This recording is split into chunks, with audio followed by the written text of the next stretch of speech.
"This school is not a charity shelter," Victoria Whitmore said, and the words landed so cleanly across the marble lobby of St. Eleanor Academy that even the children stopped moving. Ethan Miller heard the sentence before he saw the woman who said it.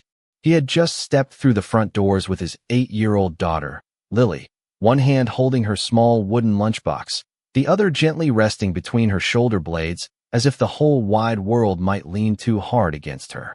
Outside, a cold Connecticut morning pressed against the glass, turning every breath white beyond the entrance. Inside, everything shone: polished floors, brass railings, tall windows, fresh flowers arranged in crystal vases, and parents dressed like they had stepped out of magazine pages instead of minivans and parking lots. Ethan did not shine. His brown work boots carried a little dust from the gravel road near his rented house. His navy jacket had been brushed clean, but still showed fading at the elbows.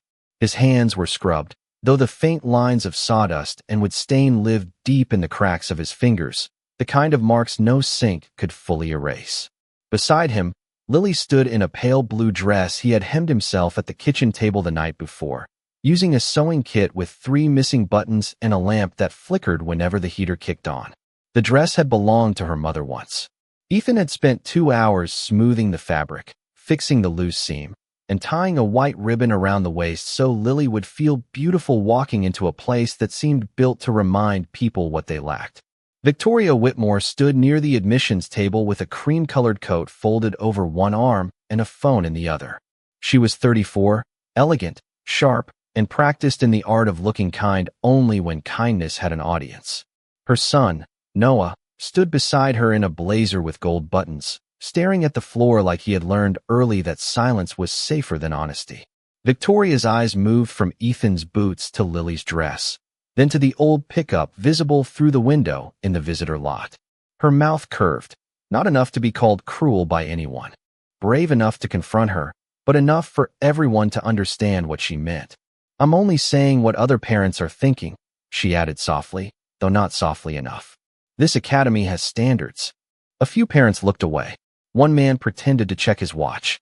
Another woman pressed her lips together, not in disagreement, but in discomfort at hearing a private prejudice spoken out loud. Lily's fingers tightened around Ethan's sleeve. She did not cry.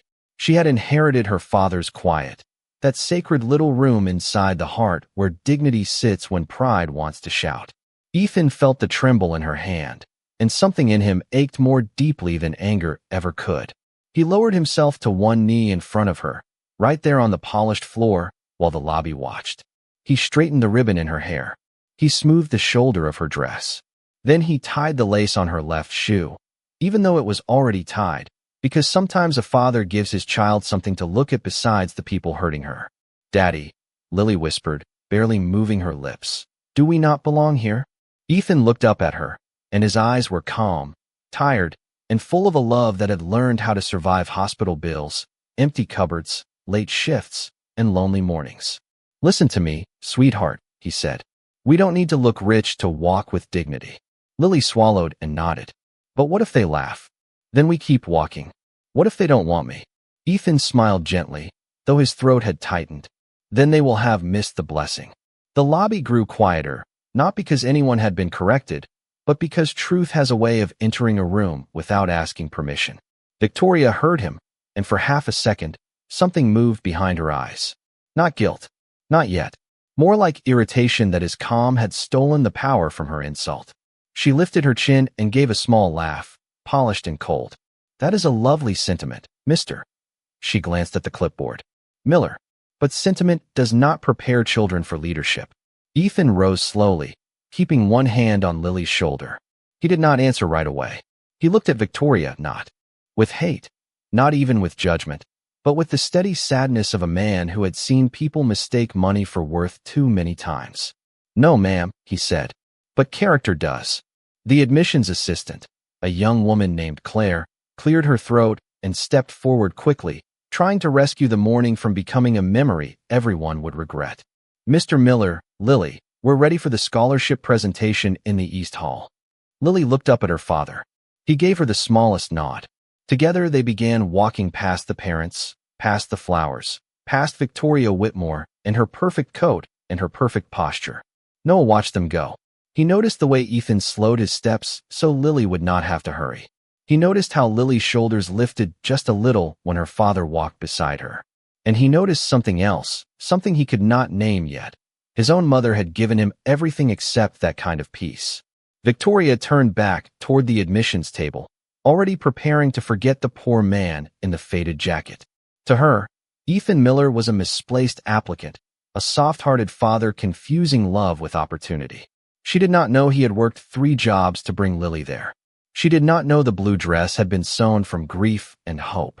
She did not know that before the sun went down, the same man she had mocked would step forward when everyone else froze, protect her son without asking whose child he was, and leave her standing in the rain with no defense except silence. The East Hall of St. Eleanor Academy smelled faintly of lemon polish, fresh paper, and expensive coffee. Tall banners hung from the walls with words like excellence, service, and future leaders stitched in gold thread, as if virtue could be embroidered and displayed for visitors. Ethan noticed the words, but he did not stare at them. He was too busy noticing Lily. Her small hand had not left his since they crossed the lobby, and every few steps she pressed her thumb against his knuckle the way she did when she was trying to be brave. He gave her hand a gentle squeeze in return. Not too much, just enough to say, "I am here." The scholarship families were directed toward a row of chairs near the front, while donors and board members gathered along the side tables with bottled water and silver trays of pastries. Ethan and Lily took 2 seats near the aisle. His old jacket made a quiet rustle as he sat down, and the sound seemed louder in that room than it should have. Lily placed her wooden lunchbox carefully beneath her chair. Ethan had made it from leftover maple scraps at the cabinet shop, sanding the edges smooth so it would not catch on her fingers. On the top, he had burned her initials into the wood with a small heart beside them. Lily loved that lunchbox more than anything bought from a store. It had taken him 3 evenings to finish it after 12-hour shifts, and she still treated it like a treasure. Across the hall, Victoria Whitmore entered with Noah beside her and 2 school administrators behind her, all of them moving as if the room had been waiting for her permission to begin. She greeted the headmaster with a practiced smile, touched one hand lightly to Noah's shoulder, then released him without looking down. Noah stood straight, clean, polished, and lonely. He glanced toward Lily's lunchbox. For a moment, his face softened with curiosity. Lily noticed him looking and gave a tiny smile. Noah looked away quickly, as if kindness from a stranger was something he had not been trained to receive. "That is a weird box," a boy behind Lily whispered. "Did your dad build it in a barn?" Another child snickered. Lily lowered her eyes. Ethan heard it, of course. Fathers hear the things children hope they can hide. He turned slightly, not with anger, but with a calm that made the boys sit back in their chairs. "It was built at a workbench," Ethan said quietly. "By hand." The boy blinked. "So?" Ethan smiled faintly. "So it will last longer than the joke." The boys went silent. Lily looked up at him, and the corner of her mouth lifted. It was not victory. It was shelter. The program began with a speech from Headmaster Paul Ellison, a tall man with silver hair and the careful voice of someone who had spent years asking wealthy people for donations without appearing to ask.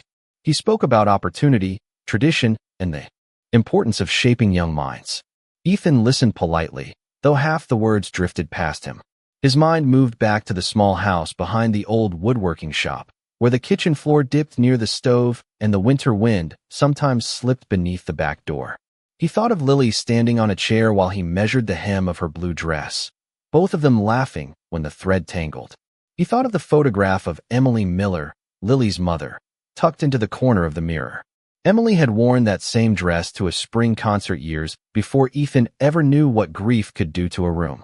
When Lily had asked if she could wear it today, Ethan had almost said no because the fabric was delicate and the memory was even more delicate. But then he saw the hope in her face. So he stayed up until after midnight repairing the seam by hand. "Daddy," Lily had whispered from the doorway, half asleep. "Do you think Mommy would like it?" Ethan had looked at the dress beneath the yellow kitchen light and swallowed the ache in his throat. "I think she would say you made it beautiful again." Now, sitting beneath the bright lights of St. Eleanor, he watched Lily smooth the skirt across her knees with both hands. She was trying not to wrinkle it. She was trying not to be noticed for the wrong reasons. That, more than Victoria's insult, cut him deeply. No child should have to manage the weight of adult judgment. Near the front of the room, Victoria leaned toward another mother in a pearl necklace and murmured something Ethan could not hear. The other woman glanced at Lily, then at Ethan's boots, and gave a small smile that did not reach her eyes. Victoria's world was clean, curated, measured in tuition checks, charity galas, and names engraved on plaques. Ethan's world was measured in gallons of gas, grocery coupons, prescription refills, and the sacred math of making rent before the 5th of the month. But his world had Lily's laughter in it. It had pancakes shaped like hearts on Sunday mornings. It had bedtime stories told even when his body was tired enough to shake. It had little prayers whispered over inhalers, report cards, and empty mailboxes. It had love that did not need marble floors to prove it was real. The headmaster called the first family to present. A girl named Caroline played a violin piece her parents said she had practiced with an instructor from Boston. The notes were lovely, and everyone clapped. A boy demonstrated a small robot that could stack colored blocks, and his father explained the coding program they had hired over the summer. More applause. Another child spoke about spending 2 weeks in Switzerland at a youth leadership camp. The room admired itself through every child. Then Lily's name appeared on the screen. Lily Miller, Headmaster Ellison announced. Scholarship applicant, 3rd grade. Lily's hand found Ethan's again. What if mine is not good enough? She whispered.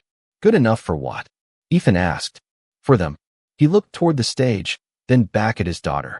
You are not here to become what they already understand. You are here to show them something true. Lily breathed in slowly. Then she reached beneath her chair and pulled out a flat cardboard folder tied with white string. Inside was her drawing, wrapped in tissue paper so carefully it looked almost holy. Ethan stood with her and walked her to the edge of the stage. He did not step onto it. This was her moment, not his. But before she climbed the 3 steps, he bent close and whispered, walk slow, shoulders back. Your mother is not the only one proud of you. Lily nodded. The room waited. Victoria checked her phone once, then looked up with polite boredom. Noah watched Lily with a stillness no one noticed. The little girl in the blue dress stepped to the center of the stage, holding the folder against her chest. She seemed very small beneath the tall banners, but her voice, when it came, was clear enough to reach the back wall. My presentation is called My Dad's Hands, she said. Ethan felt the room shift, just slightly, like a door opening somewhere no one had expected a door to be. Lily untied the white string around the cardboard folder with careful fingers. The room watched in that polite way adults watch children when they expect something small and harmless. Ethan stood near the first row with his hands folded in front of him, still as a fence post in winter. He could feel the weight of every glance, every quiet judgment, every question no one had the courage to ask directly. Why was he here? Who had let him in? How could a man with a faded jacket and sawdust buried in his hands believe his little girl belonged beneath banners stitched with gold? Lily slid the drawing from the tissue paper and turned it toward the room. It was not painted on expensive canvas. It was not framed behind glass. It was made on thick white poster board from a grocery store, the kind sold near school supplies for a few dollars. But the drawing itself carried something no price tag could hold. At the center were 2 large hands, rough and careful at the same time. One hand held a sewing needle threaded with blue string. The other rested gently beside a small orange pill bottle, a folded hospital bracelet, and a child's shoe with a broken lace. Around the hands, Lily had drawn tiny stars in yellow pencil, not perfect stars, but hopeful ones, the kind children make when they believe light can be added to anything. These are my dad's hands, Lily said. Her voice trembled once, then steadied. They fix cabinets, car doors, school projects, and sometimes my hair when it looks funny. A few parents smiled. Ethan lowered his eyes, and for the first time that morning, his face softened completely. Lily continued, looking down at the drawing instead of the crowd. My dad says hands are not just for holding things. They are for helping. They are for working when you are tired. They are for making someone feel safe. Victoria sat with her legs crossed near the side aisle, one hand resting on her phone. She had expected a sentimental little speech, something awkward and forgettable. Instead, Lily's words moved through the hall with a quiet sincerity that made even the silver-haired headmaster stop adjusting his papers. Noah leaned forward in his chair. He was staring not at Lily's dress, not at her folder, but at the hands in the drawing. My mom used to sing when Daddy worked late, Lily said, and the air changed. Ethan's jaw tightened, not because he was ashamed, but because grief can be gentle and still arrive like weather. After she went to heaven, Daddy stopped singing for a while. The house got really quiet, but he still made pancakes on Sundays, even when he burned them. He still checked under my bed when I got scared. He still sat beside me when I had to use the breathing machine at night. Victoria's eyes lifted from the stage. She had not known that part. No one had. Lily pointed to a small corner of the drawing where she had colored a blue dress hanging over a kitchen chair. Last night, Daddy fixed this dress. It was my mom's. The zipper got stuck, and the bottom was too long. And he kept poking his finger with the needle, but he did not get mad. He just said, "Beautiful things sometimes take patience." A quiet laugh, warm this time, rose from someone in the back.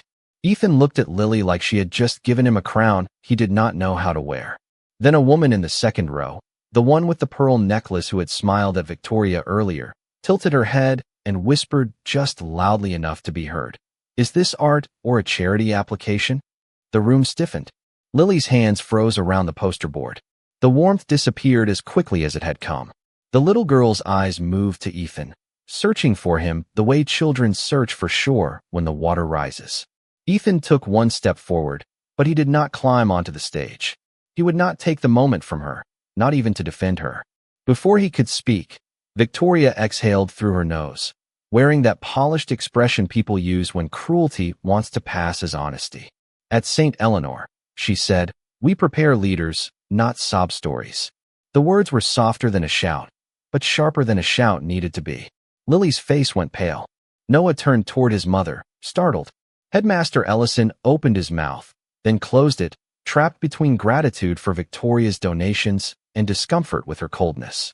Ethan felt the anger rise in him, old and hot, but he held it like a burning coal he refused to throw. He looked at Lily. Then he looked at Victoria. "Mrs. Whitmore," he said quietly, "if a child can stand in front of a room that has already decided she is less than them and still speak with kindness, then she understands leadership better than most adults I have met." No one moved. Victoria's smile faded by a fraction. Ethan turned back to Lily, his voice even softer. "Sweetheart, finish what you came to say." Lily swallowed. Her fingers shook, but she lifted the drawing again. "My dad's hands are not fancy," she said. "They do not wear a watch that costs a lot of money. But they have held my hand in every hospital hallway. They have packed my lunch every school day. They have wiped my tears when I missed my mom. So I think hands are important because they show what someone loves." The hall fell into a silence that was no longer polite. It was listening. Lily took one breath, then added the final line she had practiced at the kitchen table. "When I grow up, I want my hands to help people the way his helped me." Ethan blinked slowly. A few parents began to clap, uncertain at first, then stronger. Not everyone. Not Victoria. But enough. Lily stepped down from the stage, and Ethan opened his arms. She walked into them without running, because she was trying to be brave until the very last second. He hugged her carefully, one hand over the back of her head, the other holding the drawing so it would not bend. Across the room, Noah watched the embrace as if he were seeing a language no one had taught him. Victoria looked away, annoyed by the tightness forming in her throat. She told herself it was nothing, just emotion, just theater, just a poor man and his daughter making the room feel guilty. But deep down, beneath the polished surface of her life, something small had shifted, and it frightened her because it felt a little too much like truth. After Lily stepped down from the stage, the applause faded into an awkward quiet that no one knew how to repair. Ethan guided her back to their seats with one hand resting lightly behind her shoulder, not pushing, not steering, just reminding her that she was not walking alone. She placed the drawing across her lap and smoothed one corner where the poster board had bent. Her eyes were dry now, but Ethan knew dry eyes did not always mean an unhurt heart. He leaned close and whispered, "You did something brave." Lily looked at the stage, then at the floor. "I almost stopped, but you did not." "I wanted to. That is why it was brave." She nodded, holding those words like a small warm stone in her pocket. Across the hall, Victoria Whitmore accepted a cup of coffee from one of the administrators and took a careful sip, though she did not taste it. Her face had returned to its usual smooth confidence. But beneath that confidence, something restless moved. She had built her life on precision. The right schools, the right rooms, the right donors, the right photographs in the right magazines with the right children smiling beneath the right banners. She had learned early that weakness was expensive and softness was dangerous, especially for a woman expected to lead a boardroom full of men twice her age and half her patience. But Lily Miller's little voice had slipped through a crack Victoria did not know she still had. My dad's hands. The phrase stayed with her, unwelcome and quiet. Noah stood beside her, silent as always, but his gaze kept drifting toward Lily's wooden lunchbox. Mom, he said softly. Victoria did not look down. Not now, Noah. I just wanted to ask if I could talk to her. To whom? Lily. Victoria finally turned, and the answer in her eyes arrived before her words. This is not recess. We are here for the admissions program. Noah's shoulders lowered by half an inch. It was such a small movement that only someone watching with love would have noticed. Victoria did not notice. Ethan did. From across the room, he saw the boy fold himself back into obedience, and something in the father's face changed, not with judgment, but recognition. Children with too much money and children with too little often carried the same loneliness in different clothes. The headmaster stepped back to the podium and announced a short break before the final interviews. Parents rose from their seats. Chairs scraped softly across the floor. Coffee cups clicked against saucers. Conversations returned, cautious at first, then louder as people pretended nothing uncomfortable had happened. Lily tucked her drawing carefully back into the folder. Ethan reached under the chair for her lunchbox. Do you need water? He asked. No, Daddy. A minute outside. Maybe. They moved toward the side hallway that led to the courtyard, where tall glass doors opened onto a garden framed by brick walls and leafless maple trees. The late morning sky had darkened slightly, clouds gathering low and gray over the academy roof. Ethan could smell rain in the air, that damp metallic scent that always came before spring storms in New England. The courtyard was quiet compared to the hall. A stone path curved past benches, trimmed hedges, and a small greenhouse near the back fence with yellow caution tape tied loosely across one side. A sign read maintenance scheduled. Lily noticed it and stayed close to her father. Can we sit there? She asked, pointing to a bench beneath a covered walkway. Of course. They sat together. Ethan opened the lunchbox and took out a folded napkin with 2 apple slices and a peanut butter sandwich cut into triangles. Lily smiled when she saw it. You remembered no crust. I have been your father for 8 years. I know the laws. She gave a tiny laugh, the first real one since the lobby. Ethan watched that laugh return color to her face, and his own heart eased. For a few minutes, St. Eleanor became small enough to survive. Just a bench, a sandwich, a father, a daughter, and the sound of distant rain beginning to touch the roof. Then Noah appeared at the edge of the walkway. He stood there with both hands in the pockets of his blazer, unsure whether rich children were allowed to approach poor ones without permission. Lily looked up first. Hi, she said. Noah swallowed. Hi. Ethan gave the boy a nod. You doing all right, son? Noah seemed surprised by the word son, not because it was strange, but because it had been spoken gently. Yes, sir. Lily held up one apple slice. Do you want one? Noah glanced back toward the hall. I am not supposed to eat between scheduled meals. Lily blinked. Scheduled meals. My nutrition coach sends them to my mom. Ethan looked down to hide the sadness in his eyes. Lily held the apple slice out anyway. It is just an apple. I do not think it knows about schedules. Noah stared at it, then took it carefully, as if accepting a forbidden gift. He bit into it and smiled before he could stop himself. For one clear second, he looked like a child instead of an heir to expectations. Your box is cool, he said. Lily brightened. Daddy made it. Really? He makes lots of things. Noah looked at Ethan. My mom buys things. There was no complaint in the sentence. That made it worse. Ethan folded the napkin slowly. Buying things can help, he said. But making time matters too. Noah looked down at the apple slice in his hand, and that sentence settled somewhere deep in him. Inside the hall, Victoria realized Noah was no longer beside her. Her posture tightened. Where is my son? She asked, too sharply. Claire, the admissions assistant, looked toward the courtyard doors. I think he stepped outside for a moment. Victoria crossed the hall with brisk steps, heels clicking against the marble like a warning. She reached the glass doors just in time to see Noah, sitting near Ethan and Lily, eating from the same napkin as if the world had rearranged itself without asking her permission. Her expression hardened. She pushed the door open. Noah. The boy jumped to his feet. Lily pulled the lunchbox closer. Ethan rose slowly. Victoria's eyes moved from the sandwich to the apple slice in Noah's hand, then to Ethan. I would appreciate it, she said, each word polished cold, if you did not feed my child without asking me. Noah whispered, Mom, it was just an apple. That is not the point.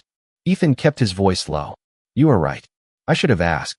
Lily looked at him, confused, because she knew he had done nothing wrong.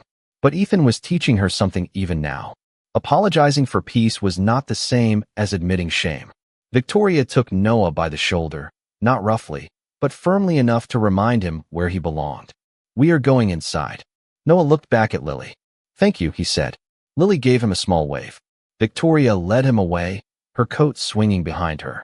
The rain began to fall harder, ticking against the covered walkway and blurring the glass walls of the greenhouse. Ethan watched mother and son disappear through the doors. Lily leaned against him. She does not like us. Ethan looked at the gray sky, then at his daughter. Some people are scared of what they do not understand. Are rich people scared? He smiled sadly. More often than they admit. Lily thought about that while the rain whispered over the courtyard. Then, from somewhere beyond the hedges, a small sound carried through the storm. A knock. Then another. Faint, uneven, almost swallowed by the rain. Ethan turned his head toward the old greenhouse, and the quiet inside him changed. Ethan held up one hand, and Lily stopped speaking before the question could leave her mouth. The sound came again from beyond the hedges, a thin, uneven tapping against glass. Tap. Pause. Tap tap. Rain rolled from the covered walkway in silver threads, splashing against the stone path and turning the courtyard colors soft and blurred. Ethan stepped forward, listening with the kind of stillness that came from years of noticing small things before they became big things. Daddy, Lily whispered. Stay here, sweetheart. What is it? I do not know yet. He moved toward the hedge line, his boots darkening in the wet grass. The old greenhouse stood at the back of the courtyard, half hidden behind ivy and maintenance fencing. It was not large, maybe 20 feet long and 12 feet wide, with white-painted framing and glass panels clouded by age. The yellow caution tape near the side entrance had come loose in the wind and twisted around a metal stake. A second sign lay face down in the mud. Ethan saw a shape inside, low to the ground, then a small hand pressed against the glass. His breath tightened. Noah. The hand knocked again. From inside came a muffled voice, weak but frightened. Help. Ethan turned sharply toward the academy doors. Through the rain-smeared glass, he could see movement in the hall, parents talking, teachers gathering papers, Victoria nowhere in sight. He looked back at Lily. Go inside. Find Miss Claire. Tell her Noah is in the greenhouse. Tell her to bring the nurse and call maintenance. Lily's eyes widened. Daddy, is he okay? Go now, love. She ran, her blue dress flashing beneath the gray sky like a small piece of mourning trying to survive the storm. Ethan reached the greenhouse door and tried the handle. It would not move. A temporary chain had been looped through the latch from the outside, likely placed there by a worker and forgotten. Inside, Noah crouched near a planting table, his blazer damp, his face pale behind the fogged glass. Mr. Miller, he called, voice trembling. I cannot get out. I see you, Ethan said, keeping his tone steady. Look at me, Noah. You are going to be all right. The lights went off. I smelled something strange. Ethan glanced up. A small work light near the back wall flickered once, then went dark. The storm had disturbed something it should not have. He did not panic. Panic was a thief. It stole breath, judgment, and time. Ethan walked quickly to the side of the greenhouse where an old utility box sat beneath the eaves. He opened it and saw labeled switches, some faded, some new. He had done enough repair jobs in old buildings to understand the simple rule. When in doubt, cut power first and ask questions later. He flipped the main greenhouse breaker down. The faint hum inside stopped. Noah, move away from the tables and stay near the middle, but do not touch anything metal. Yes, sir. Good boy. Ethan returned to the door. He could break the cheap latch if he had to, but the chain was pulled tight through a heavy bracket. He scanned the ground and spotted a landscaping tool leaning against the fence, then thought better of it. Too clumsy. Too much risk. His truck was 50 yards away on the other side of the visitor lot, but his tool bag was beneath the bench where he had set it before coming outside, because he never went far from practical things. He ran back through the rain, grabbed the canvas bag, and returned with a small pair of bolt cutters he used for cabinet hardware and stubborn wire shelving. By then, Lily had reached the glass doors and was calling for help inside the hall. Her voice cut through the polished room like a bell. Noah is trapped outside. Please, he needs help. For 1 second, people did not understand her. Then Claire dropped her clipboard and ran. Headmaster Ellison followed. Victoria turned from a conversation near the admissions table, and when she heard her son's name, every piece of her perfect posture broke at once. Noah. She rushed toward the courtyard, pushing through the doors into the rain without her coat. By the time she reached the path, Ethan had the bolt cutters around the chain. The metal resisted. His hands tightened. Rain ran down his face, into his collar, over the old lines in his knuckles. Move back from the door, Noah, he called. I am back, Noah answered. Ethan pressed down. The first link bent but did not break. Victoria arrived behind him, breathless, her voice sharp with fear. What happened? Why is he in there? Noah, baby, can you hear me? Mom, Noah called, and the sound of that small word stripped every polished layer from Victoria's face. I am here, she said, her hand on the glass. I am right here. Ethan adjusted the cutters. Mrs. Whitmore, step back, please. Do something. I am. Hurry. He looked at her only once. I need room. The authority in his voice was quiet, but it was enough. She stepped back. He set his weight again and pressed. The chain snapped open with a hard metallic pop that made several parents flinch behind the glass doors. Ethan pulled it free, opened the door, and warm, damp air rushed out carrying the smell of wet soil and old wiring. Noah stood frozen near the center aisle. Ethan did not charge in wildly. He stepped carefully, eyes checking the floor, the hanging cords, the narrow path between tables. Come to me slowly, he said. Watch your feet. Noah took 1 step, then another. Halfway to the door, he stopped and looked upward. The rain had pushed through a loosened panel above him, and water poured down onto the walkway. A strip of framing shifted with a low creak. Ethan moved without making it look like fear. He crossed the space quickly, placed one arm around Noah's shoulders, and guided him under the safer side of the frame. The loose panel slid down with a dull crash onto a potting bench behind them, scattering soil and clay pots, but missing them completely. Victoria gasped. Ethan kept Noah tucked close and walked him out through the doorway as if escorting him from a dark room instead of a moment that had stolen breath from everyone watching. The moment Noah reached the courtyard, Victoria dropped to her knees and wrapped him in her arms. Are you hurt? No, Noah whispered. I got scared. I know. Ethan stood a few feet away, breathing hard, one hand resting against the doorframe. His sleeve was torn where it had caught on a rough edge, and there was a scrape along his forearm, but he barely looked at it. Lily ran to him, tears shining in her eyes. Daddy. He crouched and pulled her close with his clean arm. I am okay. Victoria looked up then. Rain streaked her hair and face, and for the first time all morning, she did not look rich.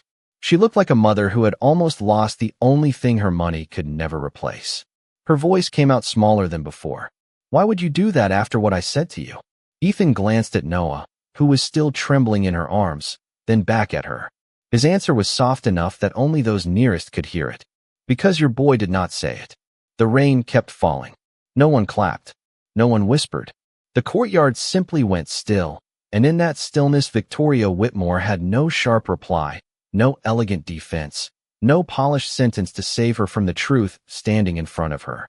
The nurse's office at St. Eleanor Academy was warmer than the rest of the building, with pale yellow walls, a white cabinet of bandages, and a small window where rain traced slow, crooked lines down the glass. Noah sat on the padded examination table with a blanket around his shoulders, both hands wrapped around a paper cup of water he had not yet taken a sip from. Victoria stood so close to him that her sleeve brushed his arm every time she breathed. She kept touching his hair, then his shoulder, then the blanket, as if checking again and again that he was still real. I am okay, Mom, Noah whispered. Victoria nodded too quickly. I know. I mean it. I know. But she did not know. Not in the way she wanted to. She knew board meetings, donor dinners, legal contracts, tuition numbers, and how to keep her name attached to every successful room she entered. She did not know how a morning could turn from polished embarrassment to raw fear in less than 5 minutes. She did not know how small her son looked beneath that school blanket. She did not know why the man she had insulted had become the first person she trusted when the rain swallowed her voice. Across the room, Ethan sat in a wooden chair near the sink while Claire dabbed at the scrape on his forearm with antiseptic. The nurse had insisted. Ethan had resisted politely. Lily had won the argument by standing in front of him with both hands on her hips and saying, "Daddy, you always tell me care counts even when it is inconvenient." So he sat there now, damp jacket folded over his knee, sleeve rolled up, face calm even as the sting made his fingers flex once against the chair. Lily stood beside him, watching the nurse with deep seriousness, holding his tool bag in both arms as if it were a sacred responsibility. "Does it hurt?" she asked. Ethan smiled. "A little. Do not lie. A medium little." She narrowed her eyes. "That is not a real measurement. It is in the father handbook." Lily almost smiled, but worry still held her mouth tight. Victoria heard the exchange and looked over. There was no performance in it. No attempt to win admiration.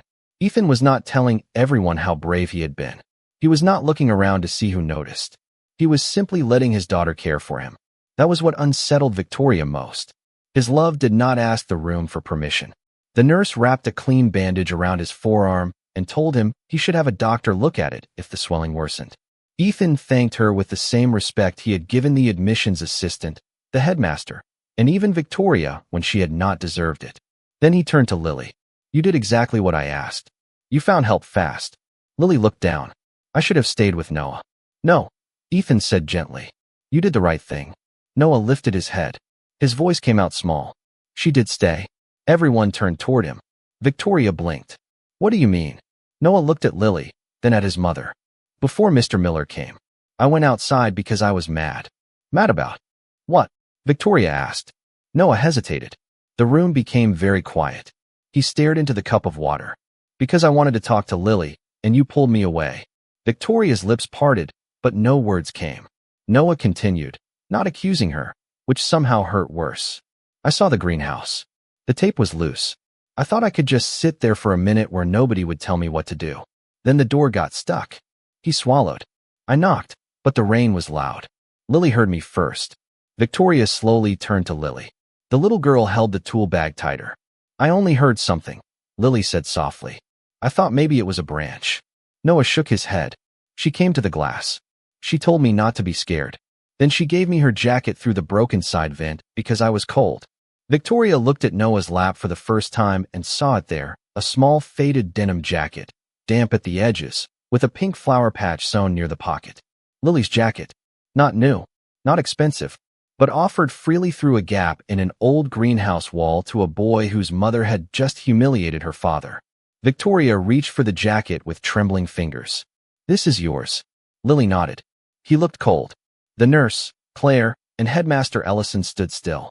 Ethan looked at his daughter with an expression so full of quiet pride, it seemed to light the room more than the overhead bulbs. Victoria held the little jacket as if it weighed more than any donation check she had ever signed. "Why did you not tell me?" she asked Noah.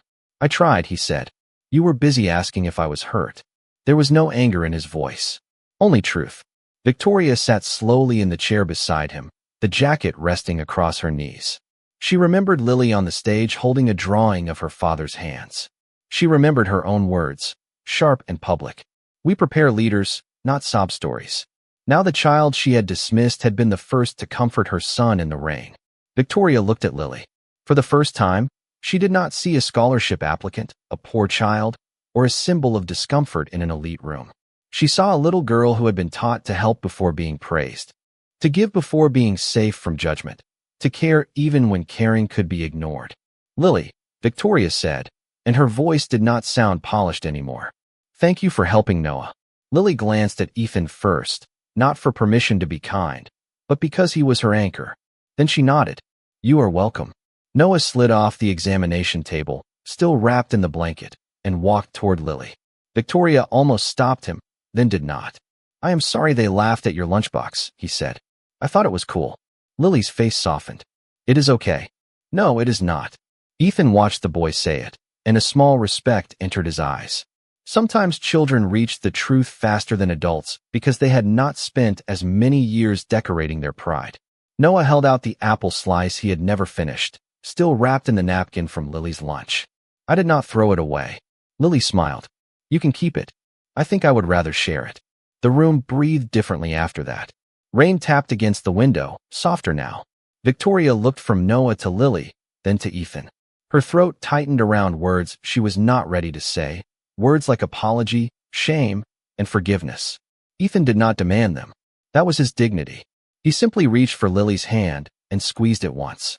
Victoria saw the gesture, small and steady, and understood with painful clarity that he had given his daughter something she had not given her son nearly enough. The courage to be gentle in a world that kept rewarding hardness. The rain slowed after noon, leaving the academy windows silvered and the courtyard washed clean, but inside Victoria Whitmore, nothing felt clean at all. She stood in the hallway outside the nurse's office with Noah's damp blanket folded over one arm and Lily's little denim jacket held carefully in the other. For the first time in years, she did not know where to put her hands. Usually they were busy, signing checks, silencing calls, adjusting schedules, controlling rooms. Now they felt useless. Noah had gone with Claire to get a dry sweatshirt from the lost and found, and Lily was in the nurse's office laughing softly as Ethan tried to convince her that the bandage on his arm made him look tougher than he actually was. Victoria heard the little laugh through the half-open door, and it made something inside her ache. Not jealousy. Not exactly. It was recognition. She remembered when Noah was 4 and used to laugh like that while building towers from cereal boxes on the kitchen floor. She remembered stepping over those towers in heels, phone pressed to her ear, promising him she would play after one more call. One more call became one more meeting. One more meeting became one more year. Now Noah was 9, polite enough to break her heart without meaning to, and she could not remember the last time he had asked her to play. Headmaster Ellison approached from the East Hall, moving more carefully than before, as if the morning had aged him. Mrs. Whitmore, he said, lowering his voice. Maintenance confirmed the greenhouse should have been fully secured last night. They are reviewing what happened. Victoria looked toward the courtyard doors. My son should never have been able to enter it. You are absolutely right. And Lily Miller should never have been humiliated in that room. The headmaster opened his mouth, then stopped. That sentence had surprised even Victoria. She felt it after saying it, the strange sharp relief of truth leaving the body. Ellison adjusted his glasses. Yes, that should not have happened either. No, Victoria said, her voice quiet but firm. It should not have happened because adults allowed it. He nodded slowly. I agree. A short silence passed between them, filled by the faint sounds of rainwater dripping from the roof outside. Then he seemed to remember something. There is another matter. When Claire pulled Lily's application file after the incident, she noticed the last name Miller. I thought it sounded familiar, but I could not place it at first. Victoria turned. Familiar how? Would you come with me? He led her down a side corridor lined with framed photographs of former students, scholarship banquets, ribbon cuttings, and donor events. Victoria saw herself in 3 of them, smiling beside children whose names she had probably been told and then forgotten. The hallway ended at a pair of double doors painted soft green. Above them, a brass plaque read Emily Miller Arts Room. Victoria stopped. The name pressed into the air with quiet weight. Emily Miller, she repeated. Headmaster Ellison pushed one door open. Ethan's late wife. The room beyond was small but beautiful in a humble way. Not glossy like the admissions hall, not staged for brochures. Morning light, softened by clouds, fell across long tables speckled with paint. Shelves held jars of brushes, colored pencils, clay tools, paper scraps, and little ceramic animals made by uneven hands. Along the far wall, a mural bloomed in bright blues and yellows. Children reaching toward a sky full of painted birds. Victoria stepped inside slowly. She remembered this room. 3 years earlier, St. Eleanor had announced a community arts initiative, a project meant to serve local children who could not afford private enrichment programs. Victoria's foundation had funded the supplies. She had cut the ribbon. She had stood under camera lights and spoken about creativity, access, and giving every child color. She remembered the applause. She did not remember asking who had rebuilt the room. Ellison walked to a wooden bench near the window, its surface smooth and warm, carefully sanded by hand. Beneath the seat, etched into the wood in small, patient lettering, were the words, "For Emily Miller, who believed every child deserved color." Victoria reached out, but did not touch it. "He built this." "Most of it," Ellison said. "The shelves, the benches, the storage cabinets, even repaired the floorboards. He was hired for a modest fee, but when he learned the room would serve children from low-income families, he returned most of the payment as a donation. He only asked that we name the room after his wife." Victoria looked around again, and the room changed before her eyes. The cabinets were no longer just cabinets. They were ours. The benches were not furniture. They were grief shaped into service. The mural wall, the shelves, the quiet order of the room, all of it had been touched by the same hands Lily had drawn. "I used this room in the foundation campaign," Victoria said. Her voice sounded distant to herself. "We raised nearly $2 million that spring." "Yes. And I never knew his name." Ellison did not answer. He did not need to. Victoria saw herself in the memory now, standing here in a white suit, cameras flashing, speaking beautifully about generosity while the actual generous man stayed invisible. She had mistaken visibility for virtue. She had mistaken sponsorship for sacrifice. She had mistaken a poor father's silence for lack of importance. Her hand tightened around Lily's jacket. Why did he not tell anyone? Ellison looked toward the engraved bench. Some people give because they want a plaque. Some people give because someone they loved taught them grace. Victoria closed her eyes for one brief second, and when she opened them, the room seemed almost too bright to bear. Footsteps sounded behind them. Ethan stood in the doorway with Lily beside him, his bandaged arm resting lightly against his side. He had come looking for the jacket, but when he saw where they were, he stopped. Lily's face lit softly. "Daddy, Mommy's room." Ethan nodded, his expression tender and guarded all at once. Victoria turned to him, and every clever sentence she had ever used in a difficult room abandoned her. "Mr. Miller," she said, but the title felt too small for what she owed him. Ethan looked at the bench, then at her. "Emily loved art," he said quietly. "She used to say children tell the truth with crayons before adults teach them how to hide it." Lily walked to the bench and touched the engraving with 2 fingers. "Mommy would have liked my picture today," she said. Ethan's voice softened. "She would have loved it." Victoria watched father and daughter stand in the room he had built from loss, patience, and quiet dignity. She understood then that the miracle had not begun in the greenhouse. It had not begun on the stage. It had begun years ago, when a grieving man chose to turn sorrow into shelter for children he might never meet. And she, who had mocked him before breakfast, was now standing inside the proof of his character. The Emily Miller Arts room held a silence that felt different from the silence in the admissions hall. That earlier silence had been sharp, embarrassed, crowded with judgment. This one was tender. It gathered around the painted tables, the jars of brushes, the small wooden bench beneath the window, and the little girl touching her mother's name as if the letters could touch her back. Victoria stood a few feet away, still holding Lily's denim jacket, and for once she did not step forward as the most important person in the room. She stayed where she was. She listened. Ethan knelt beside Lily and brushed a damp strand of hair away from her cheek. "You doing all right?" he asked. Lily nodded. "I like it here. Your mom did too. Did she sit on this bench?" Ethan smiled, and the smile carried both grief and gratitude. "Not this one, but she would have. She loved windows. Said every art room needed one so children could remember the world was bigger than the page." Lily looked out through the rain-streaked glass toward the courtyard. "Can I draw here someday?" Ethan hesitated just long enough for Victoria to feel the full weight of what that question meant. Not every dream was expensive, but even small dreams could stand behind locked doors. Headmaster Ellison cleared his throat gently. "Lily, the scholarship committee still has to complete its final review." The sentence was careful, administrative, and suddenly unbearable. Victoria turned to him. "No," Ellison blinked. "Mrs. Whitmore? Not like that." Her voice was quiet, but it carried. Ethan looked up. Lily turned from the window. Victoria took one step into the room, then another, not with the command of a donor, but with the uncertainty of a woman walking toward the truth after spending too long avoiding it. A child stood on our stage this morning and showed more character than many adults in that hall. She was mocked. Her father was insulted. Then both of them helped my son without a second thought. She looked at Ethan.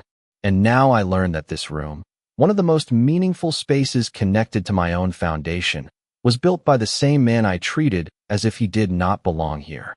Ethan's expression did not change much. He had the calm of someone who had never needed a powerful person to confirm his worth. That calm made Victoria's shame sharper, but also cleaner. It gave her no enemy to fight, only a mirror to face. Mrs. Whitmore, Ethan said, "You were scared today?" People say things when they are scared. I was not scared when I said those things in the lobby. The honesty surprised everyone, including her. Victoria swallowed. I was proud, and I was wrong. Lily stared at her, not with anger, but with a child's directness, the kind adults often lose. "You hurt my dad's feelings," she said. Victoria's eyes softened. "I know. He did not say it, but you did." Ethan looked at Lily gently. "Sweetheart, it is true," Lily said, still quiet. The room stilled again, and this time nobody tried to rescue the adult from the child's truth. Victoria lowered herself slightly, so she was closer to Lily's height, careful not to crowd her. "You are right," she said. "I hurt your father. I hurt you too.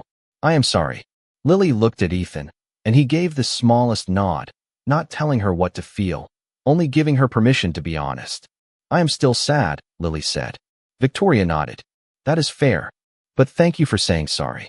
Victoria held out the denim jacket with both hands. "And thank you for giving this to Noah when he was scared." Lily took it back, pressing it against her chest. "He looked cold." "Yes," Victoria whispered. "He did." Footsteps approached from the hallway, and Noah appeared in an oversized gray sweatshirt from the Lost and Found, Claire following behind him. His hair was still damp, and his eyes went first to Lily, then to his mother. "Mom." Victoria stood and turned to him.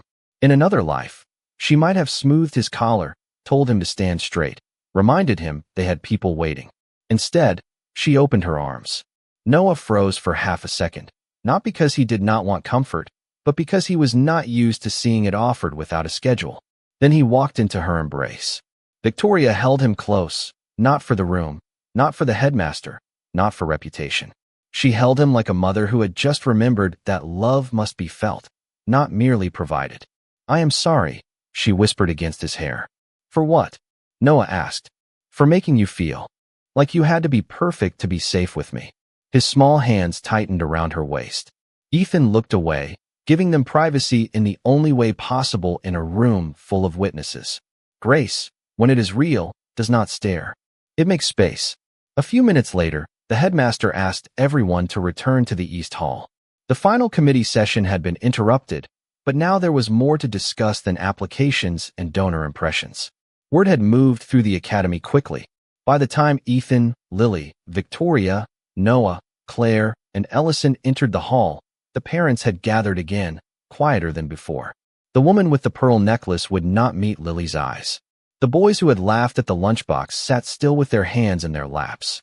Ethan walked beside his daughter, his bandaged forearm visible beneath his rolled sleeve. Lily carried her folder in one hand and her jacket in the other. She looked nervous, but she did not look ashamed. Victoria noticed that difference, and it humbled her. Headmaster Ellison stepped to the podium and began to speak about the incident in the courtyard, about safety reviews, about gratitude to those who responded quickly. His words were proper and necessary, but Victoria knew proper words would not be enough. She placed a hand on Noah's shoulder, then walked to the front of the room. Ellison stepped aside. The hall became so quiet that the rain outside seemed loud. Victoria looked at the parents, the board members, the teachers, then finally at Ethan and Lily. "This morning," she said, "I judged a father by his clothes, his truck, and what I assumed he could not give his child. I was wrong." No one moved. "I spoke about leadership while failing to show it. I spoke about standards while lowering my own. I mocked poverty because I was blind to dignity standing right in front of me." Ethan's eyes remained steady. Lily held his hand. Victoria drew a careful breath. Lily Miller deserves full admission consideration, not pity, not charity, and not because of what happened in the courtyard. She deserves it because she showed courage, kindness, honesty, and grace. Those are not small qualities. They are the foundation of leadership. The pearl necklace woman lowered her gaze. The boys in the back looked at the floor. Noah stood straighter, but not from pressure this time. From pride. Victoria turned slightly toward the headmaster. And with the board's approval, I am establishing the Emily Miller Art Scholarship, beginning today, for children whose families may not have wealth, but whose lives carry talent, resilience, and light. A soft sound moved through the room. Not applause yet, not shock exactly, but the collective breath of people witnessing a correction long overdue. Ethan closed his eyes for a moment when he heard Emily's name. Lily pressed closer to him. Victoria looked back at them, and her voice softened. Some names belong on buildings. Some belong in hearts. Emily Miller's name will remain in both. This time, when the hall went silent, it was not because anyone had been shamed into quiet. It was because respect had finally entered the room, and everyone seemed to understand that it should have been there from the beginning. For a moment after Victoria spoke Emily Miller's name, Ethan did not move. The East Hall remained still around him, but inside his chest, something old and tender opened like a window after a long winter. He had heard Emily's name in hospital rooms, in whispered bedtime prayers, in Lily's sleepy questions, and in the quiet of his own kitchen when grief came home after midnight. But he had never heard it carried across a room like that, with respect, with honor, with the weight it deserved. Lily leaned against his side and looked up at him. "Daddy," she whispered, "Mommy has a scholarship now." Ethan swallowed carefully. "Yes, sweetheart. For kids who need colors." His eyes shone, but his voice stayed steady. "That sounds exactly like her." The applause began slowly, not like the earlier applause that had followed polished performances and practiced accomplishments, but deeper, humbler, as if people were not clapping for an announcement, but for a truth they had been late to recognize. Headmaster Ellison stepped forward and placed one hand over his heart. Claire wiped at her eyes with the corner of her sleeve. The boys who had laughed at Lily's lunchbox clapped without looking at each other. Even the woman with the pearl necklace rose from her chair, her face pale with regret. Victoria did not smile for the applause. She did not turn toward the donors to see whether they approved. Her eyes stayed on Ethan and Lily. The apology was not finished simply because the room had heard it. She knew that now. Some wrongs are public, but healing still has to kneel down close enough to be human. When the clapping faded, Victoria walked from the front of the room to where Ethan stood. Noah followed a step behind her, quieter than before, but not hidden. Victoria stopped at a respectful distance. "Mr. Miller," she said, "I cannot undo what I said this morning." Ethan gave a slight nod. "No, ma'am. And I will not insult you by pretending one apology fixes it." Lily watched her closely. Victoria lowered her voice. "But I am sorry. Truly. I treated you like you had less to offer because you had less money. That was not only unkind. It was foolish." Ethan looked at her for a long second. In that pause, the room seemed to hold its breath again. Everyone expected a speech, maybe even a rebuke. He gave neither. "Mrs. Whitmore," he said quietly, "I have said things I wished I could take back too. Grace matters most when someone finally sees the damage and chooses to stop doing it." Victoria's mouth trembled once, almost invisibly. "You are offering me grace after what I did. I am offering my daughter an example." Lily's fingers tightened around his hand. Victoria looked down, and there was no defense left in her. Noah stepped forward then, holding the wooden lunchbox with both hands. Lily had left it on a chair earlier during the rush to the nurse's office, and he had carried it carefully, as if it were made of glass. "Lily," he said, "you forgot this." Lily smiled. "Thank you." He handed it to her, then ran one finger over the small burned initials on the lid. "Your dad made this, right?" "Yes." Noah looked at Ethan. "It is better than anything I own." A soft murmur moved through the hall, but Noah did not seem to hear it. He was looking at his mother now. "Can we make something sometime?" "Not buy it. Make it." Victoria crouched beside him, smoothing nothing, correcting nothing. "Yes," she said. "We can."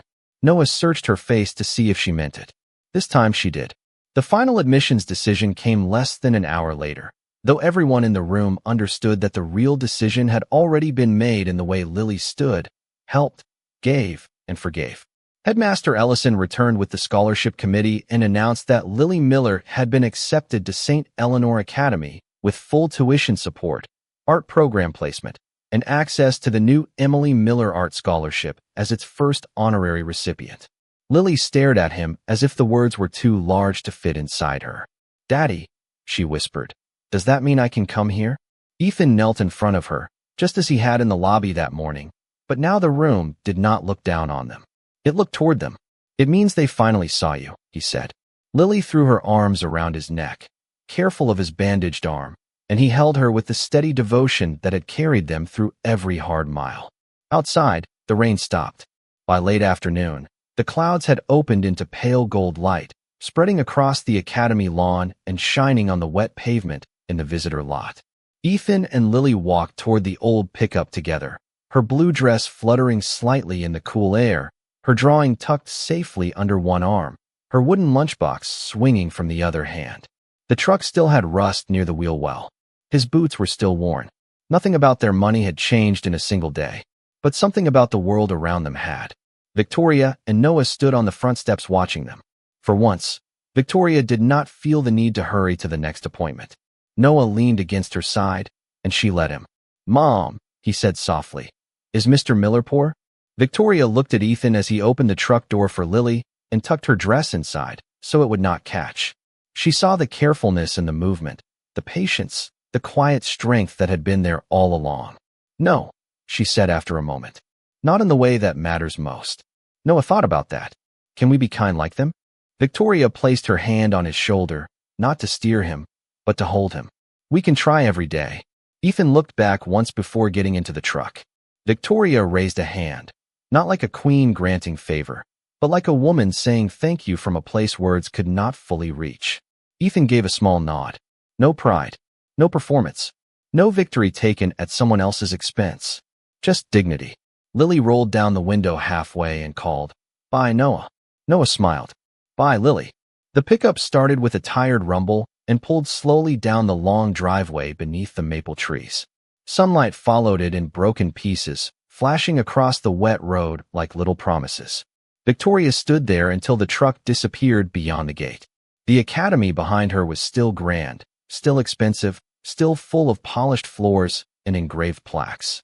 But it felt different now, because one poor father and one brave little girl had walked through its doors and reminded everyone that leadership is not born from status. It is revealed in the quiet moments when no one is applauding. It is in the hand that fixes a dress after midnight. It is in the jacket passed through a broken vent. It is in the father who protects a child who is not his own, and then asks for nothing but respect. That evening, long after the parking lot emptied, the Emily Miller Arts room glowed softly under its window light. On the bench beneath the engraving, Lily's drawing rested for a while before Ethan took it home. Two rough hands, drawn by a child, surrounded by yellow stars. Hands that worked. Hands that held. Hands that taught a room full of powerful people the meaning of grace. And in the hush that remained, it seemed almost possible to hear Emily Miller's old belief moving through the painted walls like a prayer. Every child deserved color, every parent deserved dignity, and every heart, no matter how proud or wounded, deserved a second chance.